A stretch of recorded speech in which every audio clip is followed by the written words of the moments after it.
Hello friends, welcome to our family. അപ്പോൾ ഇന്നത്തെ ഒരു വീഡിയോ എന്ന് പറയുന്നത് ഒരു കുഞ്ഞ് ഡേ ഇൻ മൈ ലൈഫാണ് കേട്ടോ. അപ്പോൾ രാവിലെ എണീറ്റ ഉടനെ തന്നെ ഫ്രഷായി അതിനുശേഷം നമ്മുടെ കുട്ടീസിനെയൊക്കെ എണീപ്പിച്ച ഉടനെ തന്നെ നമ്മളൊരു ഗുഡ് മോർണിംഗ് വിഷസ് ഒക്കെ പറയാറുണ്ട് കേട്ടോ. അതാണ് ഈ കള്ളച്ചിരി കാണുന്നത് രണ്ടുപേരുടെ മുഖത്തും. അതിനുശേഷം നമ്മൾ ഒരു വിറ്റാമിൻ ഡിയുടെ ഡ്രോപ്സ് കൊടുക്കാറുണ്ട് രാവിലെ. അങ്ങനെ അത് കൊടുത്തതിന് ശേഷം നമ്മൾ പാമ്പേഴ്സൊക്കെ മാറ്റിയിട്ട് നമ്മൾ സ്കോപ്പിക്കുട്ടന് രാവിലെ പെഡിഗിരി കൊടുക്കാറുണ്ട്. കുറച്ച് നടത്തിച്ചിട്ട് വന്നതിന് ശേഷം പെഡിഗിരി കൊടുക്കും കേട്ടോ. നടത്തിക്കാൻ കൊണ്ടുപോയത് ഉപേക്ഷിച്ചിട്ടാണ്. ആൾ ഇന്നലെ നൈറ്റ് ഇവിടെ ഉണ്ടായിരുന്നു.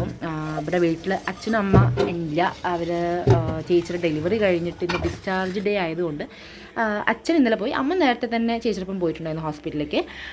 അവളുടെ ഡെലിവറി ഒക്കെ കഴിഞ്ഞിരിക്കുകയാണ്. അപ്പോൾ ഇന്നാണ് ഡിസ്ചാർജ് പറഞ്ഞിരിക്കുന്നത്. അതുകൊണ്ട് അച്ഛൻ ഇന്നലെ നൈറ്റ് അവിടെ പോയിരുന്നു. അപ്പോൾ ഉപേക്ഷിച്ചിട്ട് ഇന്നലെ നൈറ്റ് സ്റ്റേ ചെയ്യാൻ വേണ്ടി ഞാനും പിള്ളേർ മാത്രമേ ഉള്ളൂ. അപ്പോൾ ആൾ വന്നിട്ടുണ്ടായിരുന്നു.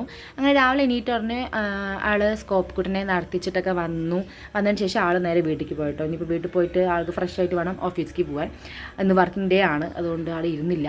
അതിനുശേഷം പിന്നെ ഞാൻ എൻ്റെ രാവിലത്തെ കലാപരിപാടികളിലോട്ട് മുന്നേറിക്കൊണ്ടിരിക്കുകയാണ്. രാവിലെ തന്നെ നമ്മൾ പാത്രമൊക്കെ തേച്ചു. അതിനുശേഷം ഇടയിൽ നമ്മുടെ കുട്ടീസിനെ തൊട്ടിലിട്ടുണ്ടായിരുന്നു. അതിനിങ്ങനെ ഇടയിൽ എണീക്കുന്നുണ്ടപ്പോൾ ജസ്റ്റ് ഒന്ന് ആട്ടിയിട്ടൊക്കെ വന്നു. അവർ രണ്ടുപേരും ഉറക്കിയിട്ടാണ് ഈ പണികൾ നടത്തുന്നത്. അല്ലാണ്ട് നമ്മുടെ പണികളൊന്നും നടക്കില്ല. ആരെങ്കിലൊക്കെ ഉണ്ടെങ്കിൽ അവരൊക്കെ നോക്കിക്കോളും. ഇല്ലാന്നുണ്ടെങ്കിൽ നമ്മൾ ഒറ്റയ്ക്കാണെങ്കിൽ നമ്മൾ പെടാപ്പാട് പെടും. അതുകൊണ്ട് അവരെയൊക്കെ നന്നായി ഉറക്കിയതിന് ശേഷമാണ് നമ്മൾ പണികളിലോട്ട് കടന്നിരിക്കുന്നത്.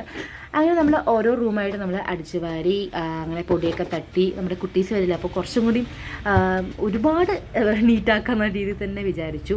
ഫുള്ള് മേലൊക്കെ തട്ടി മാറയിലൊക്കെ അടിച്ച് അങ്ങനെ എല്ലാം കഴിഞ്ഞ് എല്ലാവരുടെയും അടിച്ചു വാരലും കാര്യങ്ങളൊക്കെ. അതിനിടയിൽ നമ്മുടെ കുട്ടീസ് തൊട്ടിലിരുന്ന് ഇങ്ങനെ ഇളകുന്നുണ്ട് കേട്ടോ. ഇങ്ങനെ ആളിങ്ങനെ ഇടയ്ക്കിടയ്ക്ക് ഒന്ന് ഇളകി വരുന്നുണ്ട്. അപ്പോൾ ഇടയ്ക്കിടയ്ക്ക് ഞാൻ ആട്ടണമുണ്ട്. അങ്ങനെ നമ്മുടെ അടുക്കളയൊക്കെ എത്തി. എല്ലാവരും ഈ ഒരു സ്പീഡ് കാണുമ്പോൾ ഞാൻ ഇങ്ങനെ വിചാരിക്കണം, എന്ത് രസമാണല്ലോ ഇങ്ങനെ സ്പീഡിൽ ഇങ്ങനെ കാണാൻ. നമ്മൾ നോർമലി നമ്മുടെ പണികൾ എത്ര സ്ലോ ആണ്, അത് 2x കാണുമ്പോൾ എന്ത് രസമാണ്. ഇങ്ങനെ ചെറുപടേ എന്ന് കഴിഞ്ഞു പോണ പോലെയുണ്ട്. അങ്ങനെ ഇതെല്ലാം കഴിഞ്ഞതിന് ശേഷം നമ്മൾ ബാക്ക് വശം, നമ്മുടെ വീടിൻ്റെ ബാക്ക് വശം ഒക്കെ ക്ലീൻ ആക്കി. അതിനുശേഷം നമ്മൾ ഫ്രണ്ട് ഹാള് വന്നു. അങ്ങനെ ഇതിൽ കൂടുതൽ ഞാൻ നോക്കുമ്പോൾ അടിച്ചു വാരൽ തന്നെയാണ് മെയിനായിട്ട് ഇതിൽ കാണുന്നത്. അങ്ങനെ നമ്മൾ പിന്നെ ഇതിനിടയിൽ ഒരു ദോശ ചുടൽ പരിപാടിയൊക്കെ ഉണ്ടായിരുന്നു. ചായ രാവിലെ വെച്ചു. രാവിലെ തന്നെ ഏട്ടന് ചായ വെച്ചു കൊടുത്തു, ഞാനും കുടിച്ചു. അതൊന്നും ഞാൻ റെക്കോർഡ് ചെയ്യാൻ ശരിക്കും മറന്നു പോയതാണ്.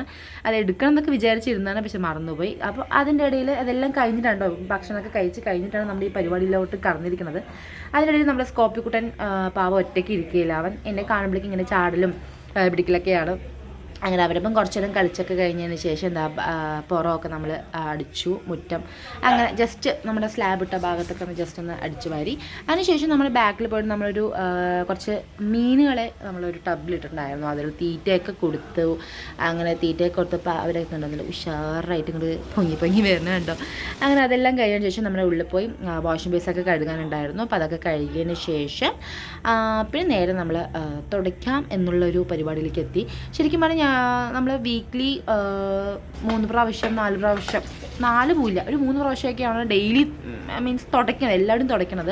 പക്ഷേ ഇപ്പോൾ കുട്ടികൾ വന്നതിന് ശേഷം നമ്മൾ ഡെയിലി തുടയ്ക്കുന്നുണ്ട് കേട്ടോ. അല്ലാത്ത പക്ഷം നമ്മൾ നമ്മുടെ സ്കോപ്പിൽ കൂടെ ഇരിക്കുന്ന അവിടെ മാത്രമാണ് നമ്മൾ തുടയ്ക്കാറ്. പിന്നെ ഹാള് മാത്രം തുടയ്ക്കുക, എല്ലാവരുടെയും ഒന്നും തുടയ്ക്കില്ല. ഇപ്പോൾ കുട്ടികളൊക്കെ വന്നതിന് ശേഷം നമ്മൾ ഡെയിലി എല്ലാ റൂമും നീറ്റാക്കി വെക്കാൻ നമ്മൾ നോക്കുന്നുണ്ട്. പൊതുവെ എല്ലാവരുടെയും അങ്ങനെ തന്നെ ആവാനാണ് ചാൻസ്. എല്ലാപ്പോഴും തുടയ്ക്കാറുണ്ടോ, കമൻറ്റ് ബിലോ. അങ്ങനെ നമ്മുടെ അവിടെ എങ്ങനെ ഉണ്ടോ, നമ്മുടെ വീക്ക്ലി ഇപ്പോൾ എവിടെയാണെങ്കിലും എൻ്റെ ഹസ്ബൻഡിൻ്റെ വീട്ടിലാണെങ്കിലും നമ്മൾ വീക്ക്ലി 3 പ്രാവശ്യമൊക്കെയാണ് തുടക്കുന്നത്. നമ്മുടെ ഹാള് മാത്രമാണ് ഡെയിലി തുടയ്ക്കാറ്. കുട്ടികൾ വന്നതിന് ശേഷമാണ് നമ്മൾ ഡെയിലി ഇപ്പോൾ തുടയ്ക്കുന്നത് കേട്ടോ. എല്ലാവരുടെയും ഡെയിലി തുടയ്ക്കുന്നത്. അങ്ങനെ അതിനിടയിലേക്ക് കണ്ടോ ആൾ തൊട്ടിന്ന് അനങ്ങി. അപ്പോൾ വീണ്ടും പോയിട്ട് ആട്ടി. അങ്ങനെ മറ്റേ ആൾ പിന്നെ റൂമിൽ കിടക്കണ്ട. ആൾ പിന്നെ വയറ് നിറഞ്ഞു കിടന്നു കഴിഞ്ഞാൽ പിന്നെ ഒരു കുഴപ്പമില്ല. രാവിലെ തന്നെ ഫീഡിങ്ങും കഴിഞ്ഞു കേട്ടോ. അതും ഞാൻ പറയാൻ മറന്നു. ഫീഡിങ്ങും കഴിഞ്ഞിട്ടാണ് ഈ കിടന്ന് ഉറക്കിയത് ഞാൻ. അതിനുശേഷം എല്ലാ പണികളും കഴിഞ്ഞിട്ട് നമ്മൾ നോക്കിയപ്പോൾ നമ്മുടെ പിള്ളേഴ്സ് എന്താ പറയുക, കണ്ണും മിഴിച്ചിങ്ങനെ ഇരിക്കുന്നുണ്ട്. അപ്പോൾ ഞാൻ വിചാരിച്ചു ശരി എന്നാൽ പിന്നെ അവരെ കുളിപ്പിക്കാമെന്ന് വിചാരിച്ച് വേഗം കൈയൊക്കെ സോപ്പിട്ട് കഴുകി. പിന്നെ ഞാൻ വിചാരിച്ചു ഇപ്പോൾ ഞാൻ കുളിപ്പിച്ച ശരി, കാരണം എൻ്റെ മേലെ മൊത്തം വേർപ്പാണ്. ഇവരെ കുളിപ്പിച്ച് കഴിഞ്ഞുള്ള പ്രശ്നം എന്താ വെച്ച് കഴിഞ്ഞാൽ ഇവർക്ക് അപ്പം തന്നെ പാല് വേണം. അതുകൊണ്ട് ഇനി വേർപ്പോട് നമ്മൾ പാൽ കൊടുക്കുന്നത് ശരിയല്ലല്ലോ എന്ന് വെച്ചിട്ട് ഞാൻ അവരെ ഒരു പായൊക്കെ വിരിച്ച് അവരുടെ പ്ലേ ജിം അങ്ങോട്ട് അവരുടെ കയ്യിലേക്ക് കൊടുത്തു. മീൻസ് അതൊക്കെ വെച്ച് സെറ്റാക്കി അവരെ കിടത്തി. ഇത് നമ്മുടെ ഏട്ടൻ, അതായത് എൻ്റെ ചേച്ചിയുടെ ഹസ്ബൻഡ് ഇവർക്ക് വാങ്ങിക്കൊടുത്താണ് കേട്ടോ.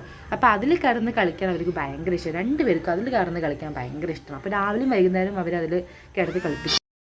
അങ്ങനെ അവർ കളിയെല്ലാം കളിച്ചുകൊണ്ടിരിക്കുന്ന സമയം കൊണ്ട് ഞാൻ വേഗം പോയിട്ട് ഒരു കുളിയൊക്കെ പാസ്സാക്കി അതിനുശേഷം ബെഡ്റൂമൊക്കെ നീറ്റ് ആൻഡ് ക്ലീൻ ആക്കി. മീൻസ് നമ്മൾ വിരിപ്പൊന്നും കുടഞ്ഞ് വിരിച്ചിട്ടുണ്ടായിരുന്നില്ലല്ലോ, പിള്ളേർ കിടക്കണോണ്ട് നമ്മളതൊന്നും ചെയ്തില്ല. അപ്പോൾ അവരെയൊക്കെ അവിടെ കിടത്തിയതിന് ശേഷം നമ്മൾ ബെഡ്ഷീറ്റും കാര്യങ്ങളൊക്കെ നീറ്റ് ആൻഡ് ക്ലീൻ ആക്കി അവരുടെ ബെഡും സെറ്റാക്കി.